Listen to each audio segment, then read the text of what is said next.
እሺ ሁለተኛ ማንሳት የምፈልገው ጥያቄ እንትን ታስታውሰዋለህ? ወራቱን ብዙ ሰው ያው ጥያቄው አንዱ እሱ ስለሚሆን ምን ያህል ጊዜ ይፈጃል? አሁን እዚህ 4 ወርም 6 ወርም 1 ዓመትም የጠበቀ ሰው አለ ሲጂኤፍኤንኤስ ላይ።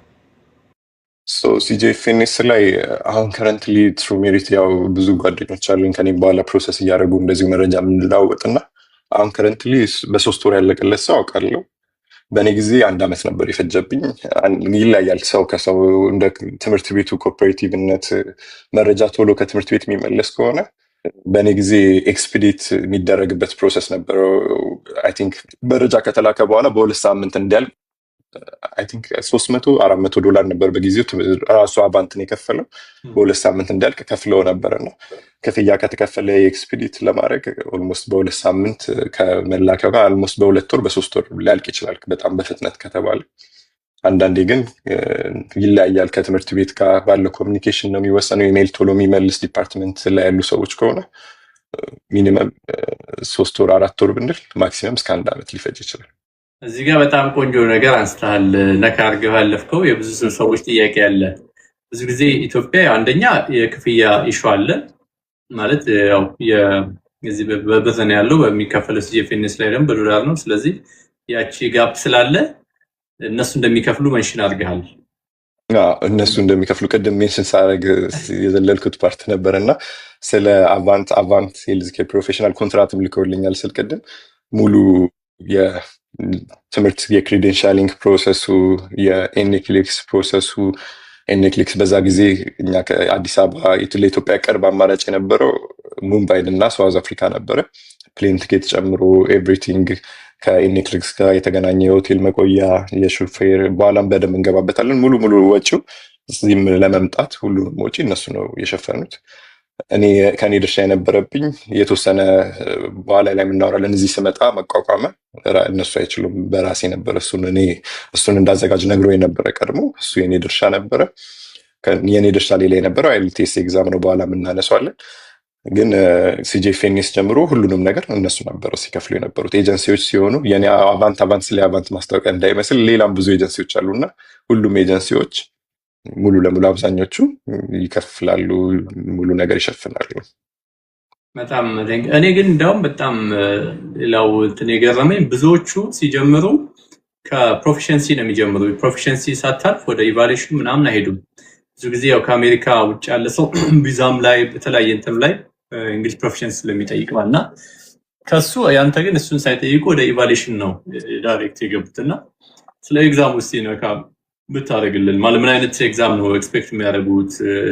አንዳንድ ሰው ያው ኢንፎርሜሽኑ በደንብ ቼክ ሳያደርጉ ወይ አይኤልቲኤስ ይወስዳል፣ ወይ ቶፍል ይወስዳል፣ ወይ ዶሊንጎ ይወስዳል፣ የተለያዩ ኤግዛሞች ይወስዳል።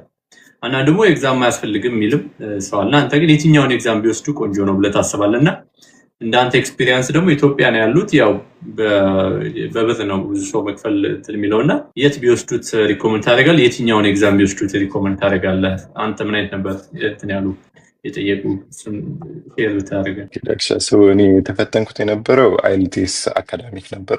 አይኤልቲኤስ ነበረ ሪኳርመንቱ ለእኔ ስቴት የነበረው ሪኳርመንት። ዩዥዋሊ ብዙ ጊዜ አይኤልቲኤስ አንዳንዴ ያው በሀገር ፕሮሰስ ሲደረግ ካናዳም በነርሲንግ ፕሮሰስ ይደረጋል።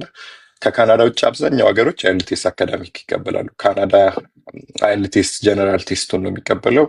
አካዳሚኩን አብዛኛው ጊዜ ግን ለስራ ሲሆን አካዳሚኩን ነው የሚጠየቀው እና በአሜሪካ አብዛኛው ስቴቶች፣ ሁሉም ስቴቶች ማለት ይችላለሁ አይኤልቲኤስ የማይጠየቅባቸው ስቴቶች አሉ። ልክ እንደ ኒውዮርክ አንዳንድ ስቴቶች አሉ።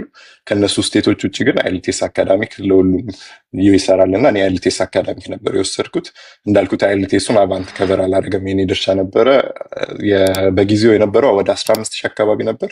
አይ ቲንክ $200 ኢኩቫለንት ነው ሁል ጊዜ አይኤልቲኤስ። አብዛኛው ጊዜ ያው የዶላር ምንዛሬ እኛ ሀገር ቫሪ ባደረገ ቁጥር ዋጋ ይጨምራል። አሁን ካልተሳሳትኩ ወደ 20 ምናምን ሺህ ብር አካባቢ ነው። አይኤልቲኤስ አካዳሚክ ነበር የተፈተንኩት። ጥሩነቱ ሌላ ሁለተኛ ተጨማሪ ደግሞ አብዛኛው ጊዜ አቫንት ላይ ከኛ ነርሶች ብዙ ጊዜ ሲጠይቁ የምሰማው እንግሊዝኛ ሪኳየርመንቱን ላናሟላ እንችላለን የሚል ፍርሃት አለና አቫንት በጣም ጥሩ ፓርቲ የነበረው። እኔ ብዙም ተጠቃሚ አልነበርኩም፣ ትንሽ ከስራ ጋር ቢዚ የነበርኩ የአይኤልቲኤስ ከመፈተኔ በፊት ነው። ግን ጥሩ ፓርቱ አቫንት ፕሮግራም አላቸው የራሳቸው ዋን ቱ ዋን በደንብ ያሰለጥናሉ። ፍርሃት ላለው ሰው፣ ስጋት ላለው ሰው እንግሊዝኛ ያው አንዳንዴ ፕራክቲስ አለማድረጋችን ነው በደንብ ብዙ ጊዜ ክፍተታችን እና ፕራክቲስ ለማድረግ አሰልጣኝ መድበው የኔ ድርሻ የነበረው ከሱ ውጭ ክፍያውን ከፍሎ ፈተናውን መፈተንና ማለፍ ነው። በዛውም ይህን ጥያቄ ካነሳ ነው ተያይዞ ሪኳየርመንቱ አይኤልቲኤስ ፈተና 7 ስፒኪንግ 7 እና ከ9 ነው የሚታረመው።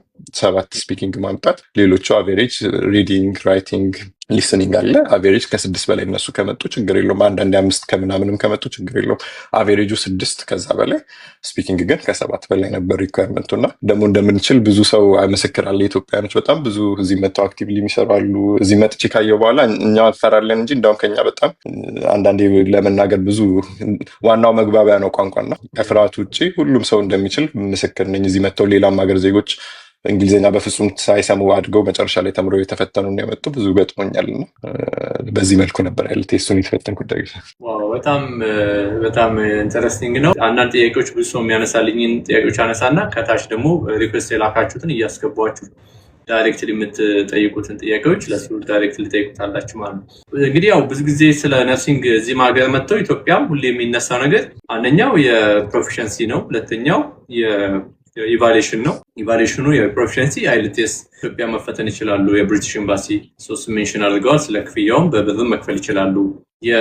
በጣም ቆንጆ ደግሞ የኢቫሉዌሽኑ ላይ ደግሞ ያው ራሱ ነው የከፈለላቸው ማለት ነው። እንደ ሜንሽን ዳር ኤጀንሲውን የከፈለ ከአንተ ምንም አይነት ክፍያ ሳይጠይቁ፣ ይህም በጣም ቢግ ኦፖርቹኒቲ ነው ብዬ አስባለሁ። ሶስተኛ ብዙ ሰው በጣም ኢትዮጵያ ውስጥ የሚቸገረው ነገር በጣም የሚቸገረው መፈተኛ ቦታ የለም ማለት ኢንግሊሽ የሚባለውን ፈተና የሚሰጥበት ቦታ የለም እና አይሰጥም። ያው ኢትዮጵያ ይታወቃል። እና ብዙ ሰዎች አሁን ለምሳሌ ዶክተሮችም፣ ላቦራቶሪ ቴክኒክ፣ ፋርማሲስቶችም የተለያየ ቦታ እየሄዱ ነው እንዲፈተኑ ወደ አሜሪካ መምጣት ሲፈልጉ። ነርሶች የት ቦታ ነው የሚፈተኑት? ማን ነው ከቨር የሚያደርገው? ምክንያቱም የፍላይት አለ አይደል፣ የሆቴል አለ፣ ትራንስፖርት አለ፣ ምግብ አለ ምናምን እና ደግሞ የመፈተኛ ደግሞ አለ የሚያስከፍሉት አለ እና ያንተን ኤክስፒሪየንስ እና አሁን ደግሞ ካረንት ያሉትን ኦፖርቹኒቲዎች የምታውቀው ኢንፎርሜሽን ካለ እሱን ሼር ብታደርግን በጣም ደስ ይለኛል።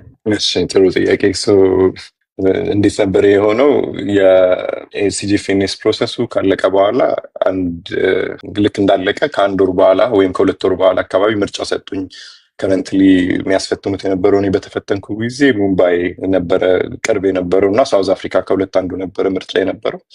ግን በጊዜው ትኬቱ እንደ ሙምባይ ቀንስ ነበረ እና እነሱ ራሳቸውን የከፈሉት ግን ራሳቸው ወስነው ሙምባይ እኛ ሪኮመንድ እናደርጋለን ሙምባይ ከተፈተንክ ብለው ለኢሚግሬሽን የሚሆን ለኤምባሲ ለኢንዲያን ኤምባሲ የሚሆን ስለ ፈተናው ሴንተር፣ ስለ አኮሞዴሽን፣ የሆቴል ነበር የያዙልኝ።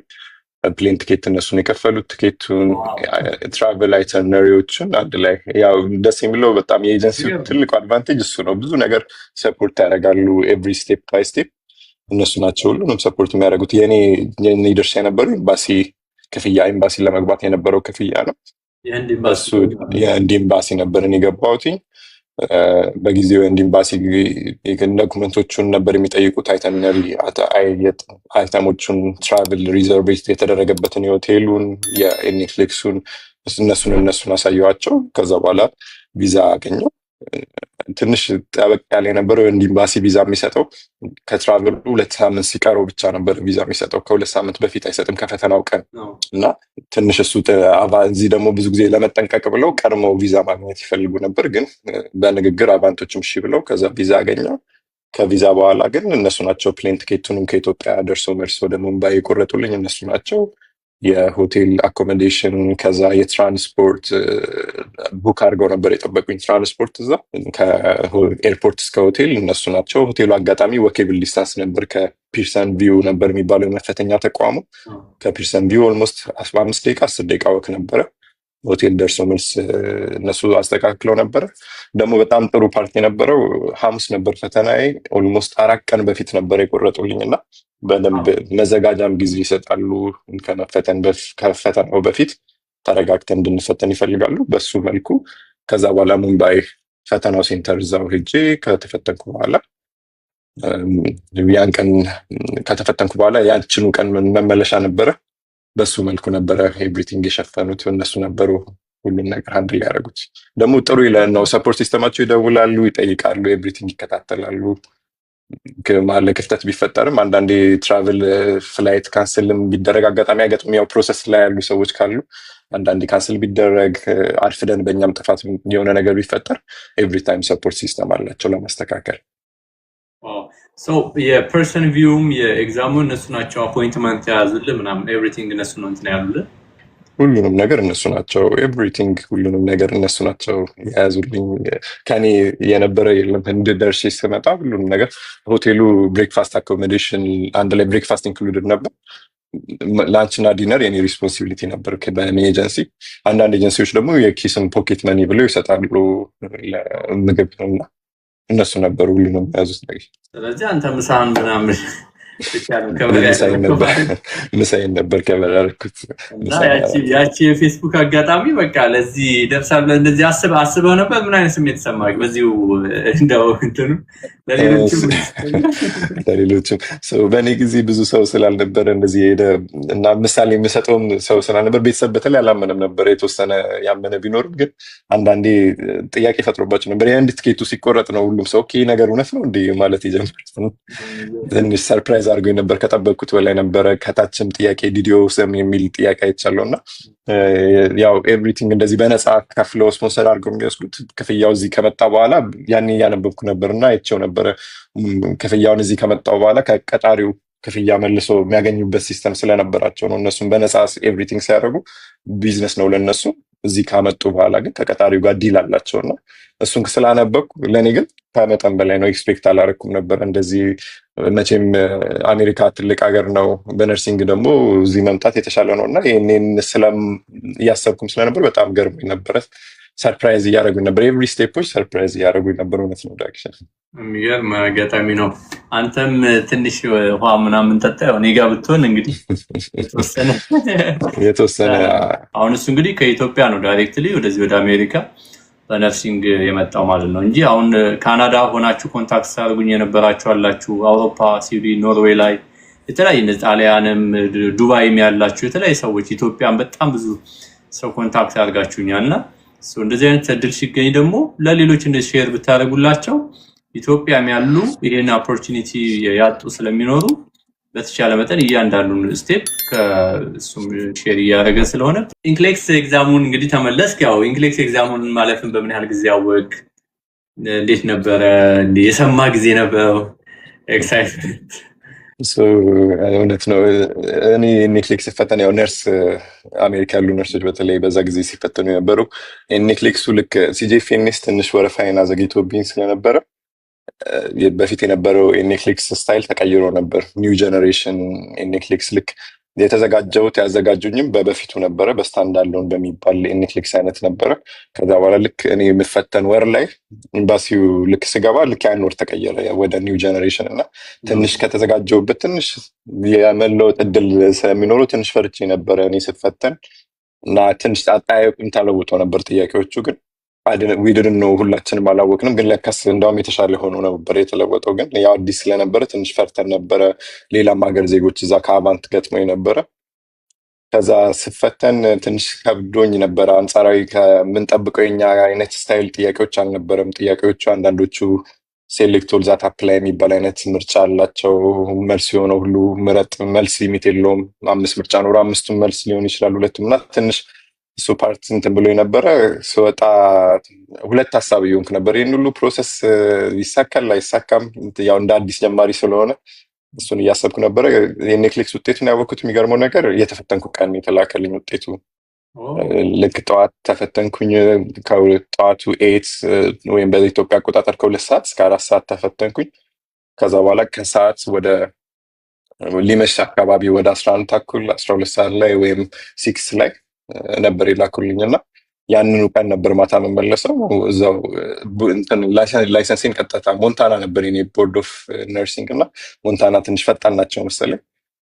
ወዲያው ላይሰንሴን ላኩልኝ እዛው ሳልወጣና ገርሞኝ ነበር። እንደውም እንደዚህ አልጠበቅኩም። ገና ሳምንቶች ጠብቃለሁ ምናምን ብዬ ነበር የመሰለኝ እና በጣም ሳልመለስ ስለነበረ በጣም ነበር ሰርፕራይዝ አደረገኝ። ያው አንዳንድ መጥቶ ውጤት ከመጠበቅን ጥሩ ሰርፕራይዝ አድርጎኝ ነበር። በጣም ደስ ይላል። በጣም እንደ ህንድን ኢንጆይ አድርጋት ነው። አንዳው በዚህ አንድ ቀን መመለሻው ቀን ብቻ ሆነ። በድል መመለስ ደስ ይላል ማለት በጣም ምክንያቱም ብዙ ሰው በጣም ነው ስትራግል የሚያደርገው እና ምን አይነት በዚህ አጋጣሚ ለሌላውም ይጠቅማል እና ምን አይነት ሪሶርስ ተጠቀምካል? እዚህ አሁን ብዙ ጊዜ ዩወርልድ ወይ አርቸር የተለያየ ኤቲአይ የተለያየ እንትን ይጠቀማሉ እና ምን አይነት ሪሶርስ ተጠቀምክ አንተ ለኤግዛም? ኦኬ እኔ አድቫንስ የሰጠኝ ሪሶርስ የነበረው ነርሳቺቭ የሚባል ሪሶርስ ነበር እነሱ የገዙልኝ። ግን ሞር ኦፍ እኔ አሁን ከተጠቀምኳቸው እኔ ከተጠቀምኩት ይልቅ ሌሎቹ ሰክሰስፉል ሲሆኑ ያየሁባቸው ከኔ ይልቅ በደንብ ብዙም ሪሰርች አይቼ ካየወሰንኩት አይ ቲንክ ካፕላን ወይም እኔ ሪኮመንድ ማድረገው ካፕላን ወይም አርቸር ከሁለት አንዱ በጣም ጥሩ ነው። ከሁለት አንዱ ሞር በደንብ ንባብ ለሚፈልግ ሰው ከሆነ አርቸር በጣም ብዙ ዲቴይል ኖቶችም አሉት፣ ያስተምራልም፣ ላይቭም ትሬኒንጎች አሉት፣ ኢንስትራክተሮችም ስላሉት አርቸር አሪፍ ነው።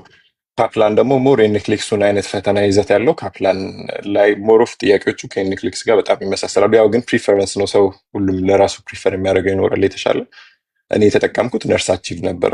ግን ነርሳቺቭ ላይ ሞሮፍ የነርሳቺቭ ጥያቄዎች ሞሮፍ ሳይንስ ፎከስድ ናቸው እንጂ ኔክሊክስ ፎከስድ አልነበሩም እና ትንሽ ከፈተናው ጋር ይዘቱ ተለያይቶብኝ ነበር። ካፕላን ላይ ግን እኔ ያየሁት ካፕላን ላይ የተዘጋጁ ሰዎች በቀላሉ በጣም ሳይከብዳቸው ኔክሊክሱ ተመሳሳይ ነው ብሎ ሲወጡ ገጥሞኝ ነበር እና ጥያቄ ለመስራት ብዙ ጥያቄዎች ላይ ካፕላን በጣም የተሻለ ነው። ለመዘጋጀት ለማጥናትም ደግሞ አርቸር በጣም የተሻለ ነው። ዩወርልድም አሪፍ አማራጭ ነው። ሶስተኛ በኔ ካቴጎሪ ግን ያው ሰው እንደፈለገ የራሱን መውሰድ ይችላል። የኔ ነገር ማርክ ኬ የሚባል አይ ቲንክ ሌክቸር የሚሰጥ ሰውም አለ። እንደዚህ 10 ሌክቸሮች ያሉት እኔ አልተጠቀምኩበትም፣ ግን ብዙ ሰዎች እሱንም ሪኮመንድ ሲያደርጉ አይቻለሁ። ኢትዮጵያ ላላችሁ እና ከአሜሪካ ውጭ ያላችሁ የተለያየ ሀገራት ላይ ያላችሁ ግን ይጠቅማችኋል። ይሄ ደሆል ያለውን አሁን ደግሞ ኔክስት ስለ ቪዛ ፕሮሰሱ ስለሆነ ዲስከስ የምናደርገው ይህን ላይቭ ከመዝጋታችን በፊት ቴሌግራም ግሩፕን ከፍትና የኤጀንሲው ሊንክ ጂኤፍኤንኤስ አፕላይ የምታደርጉበትን ሊንክ ለፈተና የሚያዘጋጃችሁን ሪሶርሶች ዲቴል ያሉትን በቴሌግራም ድሮፕ አደርግላችኋለሁ። ቴሌግራሙን መጨረሻ ላይ ልንጨርስ ስንል እዚህ ኮመንት ሴሽን ላይ አስቀምጠዋለሁ። ሜቢ ይሄ እንትን ያመለጣችሁ ካላችሁ ደግሞ ሜቢ በተለያየ ምክንያት ያመለጠው ሰው ካለ ማየት የሚፈልግ ካለ ቻርም ቲዩብ የሚል የዩቲዩብ ቻናሌ ላይ ቪዲዮውን አስቀምጠዋል። ይሄ ኢንተርቪው ሪከርድ የተደረገ ስለሆነ ማለት ነው። ቴሌግራም ቻናል ላይ ግን ቢያንስ 1-2 ሰዎች እንኳን ማገዝ ከተቻለ ግሩፑ ላይ ከፍቼ ሊንኮቹን እያንዳንዱ የሚጠቅሟችሁ ሊንኮች ቅድም ሜንሽን ሲያደርጋቸው ኤጀንሲውን መፈተኛ እንደዚህ ኢቫሉዌት ማድረጊያውን እንግሊሽ ፕሮፊሸንሲ የምትፈተኑበት የሚጠቅሟችሁ ሪሶርስ ምንለው እዛ ላይ ድሮፕ እናደርገ ባይዘው ወይ አንድ ኤጀንሲ ብቻ አለ። በጣም ብዙ ኤጀንቶች ነው ያሉት እና ከአቫንት ውጪ እነሱንም ብሩኬም ልኮልኛል በኢሜል እነሱንም እዛ ላይ እናስቀምጥላቸዋለን። ብዙ ያለውን ሁሉ አማራጮች እንድትሞክሩ ስለምንፈልግ ማለት ነውና እንግዲህ ፈተና አለፍክ፣ ወደ ኢትዮጵያ ተመለስ ከህንድ። ያው ቀጣይ ስቴፕ እንዴት ነበር ኮሙኒኬት ያደረጉ? ቀጣይ ስቴፕ ምን ነበረ? ዳይሬክት ኤምባሲ ነው? ኢንተርቪው ነው? ቪዛ ታይፑ ምን አይነት ነው ምናምን የሚለው በኋላ ዲስከስ እናደርጋለን። ግን ኔክስት ስቴፕ ምንድን ነበር? እንዴት ነበር ኮሙኒኬሽናችሁ ኤግዛም ካለፍክ በኋላ?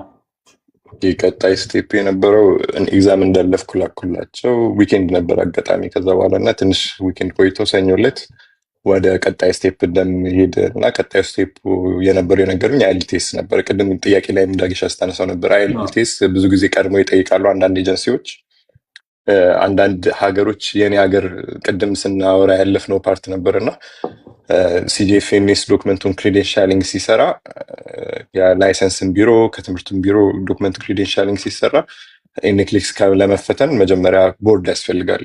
የነርሲንግ ቦርድ ስቴት ያስፈልጋል። ቅድም ሜንሽን ስላላረኩት እና የኔ ስቴት ቦርድ ሞንታና ነበረ። የተለያዩ ሀገር ቨርጂኒያ ሊሆን ይችላል። አንዳንድ ሰው በግልም ፕሮሰስ የሚያደርግ ስላለ የተለያየ ሀገር መምረጥ ይቻላል። የትኛውም ሀገር ያለ አሜሪካ ከ50ዎቹ ስቴቶች ያለው የትኛውም ስቴት ላይ መጥቶ መስራት ይቻላል። በስቴት ምርጫችሁ ነው ክሬዴንሻሊንጉንም ስታሰሩ የምታሰሩት እና የኔ ሞንታና ነበረ ቦርድ ኦፍ ኤግዛሚ እና ሞንታና አይኤልቲኤስ አይጠይቅም ነበረ። አይኤልቲኤስ የሚጠይቁ ቦርድ አሉ ቀድመው ሲጂኤፍኤንኤስ ለኔክሊክስ ከማስፈተናቸው በፊት ያለ ኤልቲኤስ የማያስፈትኑ አውቶራይዜሽን ቱ ቴስት የሚባል ደብዳቤ አለ። እሱን የማይሰጡ አሉ። ሞንታና ግን የሚጠይቅ አልነበረም። አይኤልቲኤስ የሚጠይቀው ለስራ ነበረ። ቀጣዩ ስቴፕ አይኤልቲኤስ መዘጋጀት ነበረ። አይኤልቲኤስ እንድፈተን ነገሩኝ። ቀጠሮ እንዳሲዝ ከዛ በኋላ ቅድም እንዳልኩት የዝግጅት ፕሮግራሞችን ላኩልኝ። የተወሰነ ማንዳቶሪ ኮርሶች ነበሩ። አንዳንዴ ደግሞ አዲሽናል ሲያስፈልግም ዋን ቱ ዋን ኢንፐርሰን ትሬኒንጎች ነበሩ ከአሜሪካ ሰዎች ቢሮ አሁን እዚህ ከመጣ በኋላ በአካል ያየኋቸው። ያን ግን ዋን ቱ ዋን ትሬኒንግ የሚሰጡ ነበሩ ላንጉጅ ቤዝድ ላይ ስፔሻሊ። ከዛ ወደ አይልቴስ ዝግጅት ነበር የሄድኩት አስታውሳለሁ። ከ2 ወር አካባቢ በኋላ ነበር አይልቴስ ስኬጁል ያደረግኩት። ከዛ አይልቴስ ተፈተንኩኝ። አይልቴስ ለመዘጋጃ ማቴሪያሎች አይልቴስም ራሱ ብሪቲሽ ካውንስል የራሱን ማቴሪያሎች ይሰጣል። ብዙ ሰው ያውቃል ስለ አይልቴስ ብዬ አስባለሁ፣ ግን ማያውቅ አጋጣሚ ሰው ካለ አይልቴስ ላይክ ቶፍል አይልቴስ አይነት እንደዚህ ላንጉጅ ፕሮፊሽንሲ ቅድም ሌላም እንዳነሳ ነው ኤቲ የሚባልም አለ ዶሊንጎ የሚባል አለ እና ስፔሲፊክ አይልቴስ በጣም የተሻለ ምርጫ ነው ለእኔ። አብዛኛውን ቦታ ሪኳየርመንት ነው። ሁለተኛ ደግሞ አይልቴስ በቀላሉ ከኢትዮጵያ በንግድ ባንክ አካውንት አላቸው ቀጥታ በራሳቸው አካውንት በተፈታኙ አካውንት ማስገባት እና መፈተን አቢሲኒያ ኦር ንግድ ባንክ ከሁለት አንዱ አማራጭ ይሰጣሉ። አስገብቶ መፈተን ይቻላል። የተሻለ ምርጫም አለ። መዘጋጃ ማቴሪያሎች ራሱ ብሪቲሽ ካውንስል በቂ መዘጋጃ ማቴሪያሎች ይሰጣል። ኤግዛም ሞክ ኤግዛሞች አሉት። በቂ ዝግጅት ማድረግ ይቻላል እና አይ ቲንክ አይልቴስ ላይ ሞር ኦፍ ፕራክቲስ ባደረግ ነው ደጋግመን ጥያቄን በሰራን ቁጥር የተሻለ ውጤት ይመጣል ብዬ አስባለሁ። በሱ መልኩ አይልቴስ ተፈተንኩ። ከዛ በኋላ አይልቴስ ሪኳየርመንቱ ካሟላሁላቸው ከዛ አይልቴስ ከላኩላቸው በኋላ ወደ ኢሚግሬሽን ወደ ቀጣዩ ስቴፕ ወደ ኢሚግሬሽን ያለፉ። እንደዚህ ይመስላል። ዋው ናይስ። ኢሚግሬሽን ላይ እንግዲህ አሁን ኤግዛም አልፈሃል። እንግሊሽ ፕሮፊሸንሲውንም የግሌክስን ኢቫሉዌሽንም ኢኩቫለንት ተብሏል። ውጤቱ የኤምባሲ ነውና ብዙ ሰው የሚጠይቀው ጥያቄ ስፔሻሊ አሁንም የሚያነሳው ጥያቄ ያው ከዚህ በፊት ብዙ ያው ስፔሻሊ ከኢትዮጵያም ከተለያየ ሀገር የሚመጣው ኤች1ቢ ቪዛ ነውና አሁን ደግሞ ኤች1ቢ ቪዛ ያው ያለውን ነገር ተስተመጥቶ አይነት መክፈል አለባቸው የሚል ነገር ስላለ ምን አይነት የቪዛ አማራጮች አሉ? እንዴት ነበርስ ፕሮሰሱ? ኤምባሲስ ኢንተርቪው ምን ይመስል ነበረ? አንዳንዶችም ሜቢ ፕሮሰስ እያደረጉ ኤምባሲ ላይ የደረሱ ሊኖሩ ይችላሉ። ለእነሱ የምሰጣቸው ቲፕ ካለና። ኦኬ ጥሩ ጥያቄ። ዳግሻ ቀጣዩ የነበረው ኢሚግሬሽን ላይ ነበር። ትንሽ ትንሽ ትዕግስት የምትፈልገው ፓርት እችኛው ነበረች። ያው ሌላው ፕሮሰስ የሆነ ነገር ስራው አይጠፋም። የሆነ ዶክመንት አሟላ፣ ዶክመንት ከትምህርት ቤት ማሟላት አለ፣ ማጥናት አለ፣ ዝግጅት የጥናት ፕሮግራም አለ። ስቴፕ ባይ ስቴፖች አሉት እና ሁሉ ትንሽ እችኛዋ ፓርት የምትይዘው የነበረችው ምንም ስራ የለም። በቃ አይልቴስም ተፈትኛለሁ። ሁሉም ነገር ወደ ኖርማል ህይወት ይመለስና ምንም የምታደርገው ነገር አይኖርም። መጠበቅ ይሆናል። ከዛ በኋላ ረዥሙ ፓርት እና ወደ ቪዛው አማራጮቹ ልምጣና ወደ እንዴት እንደሆነ ፕሮሰሱ ቀጣይ አልፋለሁ። ሰው ያሉት ቪዛ አማራጮች ስፔሲፊክሊ ለነርሶች አሜሪካ ሀገር የሚሰጥ ቪዛ ኢቢ3 የሚባል ካቴጎሪ አለ። ኢምፕሎይመንት ቤዝድ ታይፕ 3 የሚባል ካቴጎሪ አለና ለነርሶች በቀጣሪ ማንኛውም ቀጣሪ አፕላይ አድርጎ ማምጣት የሚችልበት ኢምፕሎይመንት ቤዝድ ቪዛ ይባላል እና ኢምፕሎይመንት ቤዝድ ቪዛ ከነ ቤተሰብ አንድ ሰው ነርስ ቢኖር ባለትዳር ከሆነ የትዳር አጋሩ ልጆቹን ይዞ በግሪን ካርድ የሚመጣበት የቪዛ ፕሮሰስ ነው። ግን ምንድን ነበረ በዛ ጊዜ ኮቪድ ተዘግቶ ኮቪድ ልክ የተከፈተበት ሰሞን ነበር እና ኮቪድ ተዘግቶ ኦልሞስት ተከፍቶ 1-2 ዓመት ሆኗል። ግን ስቲል የኮቪድ ትንሽ ቀውሱ አልለቀቀም ነበር። በተለይ ኢሚግሬሽን ሪሌትድ ላይ ባሉ ነገሮች ወረፋ በጣም ብዙ ነበር፣ ኤምባሲዎች ዝግ ስለነበሩ እና ይሄኛው ካቴጎሪ ኢቢ3 የሚባለው ካቴጎሪ ኢሚግራንት ቪዛ ውስጥ ወይም ደግሞ በስደተኛ በቋሚነት በሚመጡ ቪዛ ካቴጎሪ ውስጥ ነው የሚካተተው እና የትዳርም አሁን ለምሳሌ አንዳንድ ሰዎች ሚስቶቻቸውን ባሎቻቸውን ሊያመጡ ወይም ልጆቻቸውን ቤተሰቦቻቸውን ሊያመጡ ያለበት ካቴጎሪ ጋር አንድ አይነት ነው። ኢሚግራንት የሚባለው ካቴጎሪ ሁሉ የሚጠቀልለው እና በጣም ብዙ የቤተሰብ ቪዛ የሚጠብቅ ብዙ ካትሎግ ነበረ። በጣም ወደ ኋላ እየጠበቀ የነበረ እና ስለዛ ረዥም ቁጥር ስለነበረ ኮታ አለው። በየአመቱ ውስን ቁጥር ነው የሚሰጠው። ስለዛ ረዥም ወረፋ ነበረ። በጣም ትልቅ ረዥም ወረፋ ነበር። ወይም ደግሞ ሪትሮግሬሽን ይባላል። ያው ነርስ ኢትዮጵያ ያሉ ብዙ እንዳሉ አስባለሁ ተፈትነው እየጠበቁ ያሉ እና እዚህ ቪዲዮ ላይም እንዳሉ አስባለሁ እና ሪትሮግሬሽን ይባላል። ከረንትሊ በዛ ስቴት ነው ያለው እና ትንሽ ግሪን ካርድ ነው የሚያሰጠው። ግን ስቲል ረዥም ጥበቃ ጊዜ ነበረው። አንደኛው ካቴጎሪ ይሄኛው ነው። ዩዥዋሊ ሁሉም ኤጀንሲዎች ይህንን ነው አፕላይ የሚያደርጉት፣ ምክንያቱም ግሪን ካርድ የሚያሰጠው የተሻለው ከሁሉም ካሉት አማራጮች ይሄኛው ስለሆነ። ሁለተኛው ኤች1ቢ የሚባለው ነው። አሁን ከረንትሊ በአዲስ ፕሮክላሜሽኑ ምክንያት 100,000 ቀጣሪ ክፈል የሚል $100,000 ቀጣሪ ካልከፈለ አናመጣም ብለው ሆልድ አድርጎታል። ግን አንደኛው አማራጭ ኤች1ቢ የሚባለው ነው። ኤች1ቢ ሁለት አይነት ነው ኤች1ቢ የሚከፈለን። አንደኛው ኤች1ቢ ካፕ ኤግዘምትድ እና ኤች1ቢ ካፕ ተብሎ ይከፈላል። ሶ ኤች1ቢ ልክ እንደ ዲቪ ሎተሪ አሁን ከረንትሊ እየተከራከሩ ነው ይቆማል አይቆምም እያሉ፣ ግን እንደ ዲቪ ሎተሪ በየአመቱ ወደ 100 ምናምን ሺህ ሰው ሎተሪ ዕጣ ይወጣል። ማንም ሰው ተማሪ አሜሪካ ተምሮ የጨረሰ አሜሪካ በተለያየ ስራ መልኩ ያለ አንዳንድ የስራ ሁኔታው ያልተስተካከለለት ለትንሽ ጊዜ ስራ ላይ ያለ ሰው ማንም ከዓለምም ውጭ ያሉ ነርሶች ማንም ሰው አፕላይ ማድረግ ይችላል። ማንም በቂ ነኝ ለአሜሪካ ስራ ብሎ የሚያስብ ሰው ማንም ሰው አፕላይ ማድረግ ይችላል እንደ ዲቪ። ግን ሪኳየርመንቱ ለስራ ነው። ከዛ በኋላ ሎተሪ የደረሳቸው ሰዎች መጥተው ወደ ስራ መስራት የሚችሉበት ካፕ የሚባል አለ። ሁለተኛው ደግሞ ካፕ ኤግዘምትድ አለ። ካፕ ኤግዘምትድ ማለት ያለ ሎተሪ ሊመጣበት የሚችል ኦፕሽን ነው። እነዚህኞቹ ካፕ ኤግዘምቶቹ ነርሶች ይጠቃለላሉ። ስለዚህ አንዳንድ ሆስፒታሎች፣ ትላልቅ ሆስፒታሎች፣ ነን ፕሮፊት የሆኑ ኦርጋናይዜሽኖች፣ ቲቺንግ የሆኑ ሆስፒታሎች ለነርሶች ኮታ ይሰጣቸዋል። ይህን ያህል ነርስ ማምጣት ትችላላችሁ ተብሎ ካፕ ኤግዘምት የሚባለው ሞር ለነርሶች ብዙ ጊዜ እድል ይሰጣል። ካፕ የሚባለው እድል ይሰጣል እና ኤች1ቢ ላይ ያው ከነርስም ቅድም ጥያቄ ላይ ቻለው ነርስ ያለውን ነውስ የሚል ጥያቄ አይቼ ነበር እና ኤች1ቢ ያለ ከነርሶችም ውጭ እድል ይሰጣል በብዙ ማንም ሰው ስራ ከአሜሪካ መጥቶ ስራ ቀጣሪ ካገኘ ሎተሪ ውስጥ አፕላይ አድርጎ መምጣት የሚችልበት ሁኔታ አለ። ከረንትሊ ፕሮክላሜሽን ወጥቶ ለተወሰነ ጊዜ እስከ ሴፕቴምበር ታግዷል። ግን ስቲል ከሴፕቴምበር በኋላ ተመልሶ ሊከፈት እንደሚችል ብዙ መረጃ እየወጣ ነው። እሱ ተመልሶ የሚከፈት ከሆነ ስቲል እንደ እድልም ማሰብ ይቻላል። ያሉት ካቴጎሪዎች ይሄ ነው። ምንድነው ልዩነቱ? ኤች1ቢው የ3 ዓመት ቪዛ ነው፣ ለ3 ዓመት የስራ ቪዛ። ከዛ በኋላ ቀጥሎ ለ3 ዓመት ማደስ ይቻላል። ቶታል ዱሬሽኑ 6 ዓመት ነው የሚሆነው። ከ6 ዓመት በላይ መቆየት አይቻልም። ኤቢስሪው ግን ቋሚ ፐርማነንት ቪዛ ነው የሚሰጠው። ግሪን ካርድ አለው። ለ10 ዓመት ግሪን ካርድ አብሮ ይሰጠዋል። እንደ ሰው ምርጫ ሲቲዝን መሆን ይችላል። ከግሪን ካርድ ካላቸው ጋር ኢኩቫለንት ሆኖ ነው የሚመጣው። ኢዘር ኦፍ ዘቱ ነው ያሉት ኦፕሽኖች። አይ ቲንክ ጥያቄን አረዘምኩት መሰለኝ። ትንሽ ፕሮሰሱ ብዙ በጣም የሚጠቅም እና ግልጽ አድርገህ ነው እንትን ያልከው እና ለምሳሌ ያው እናንተ ዲስከስ አድርገንበታል መጀመሪያ እና ኤች1ቢ ቪዛ ኦልሞስት በስንት ጊዜ ምን ያህል ጊዜ ፈጀብህ ምናምን ሜንሽን ብታደርግላቸው ራሳቸውን ለማዘጋጀት ይጠቅማቸዋል።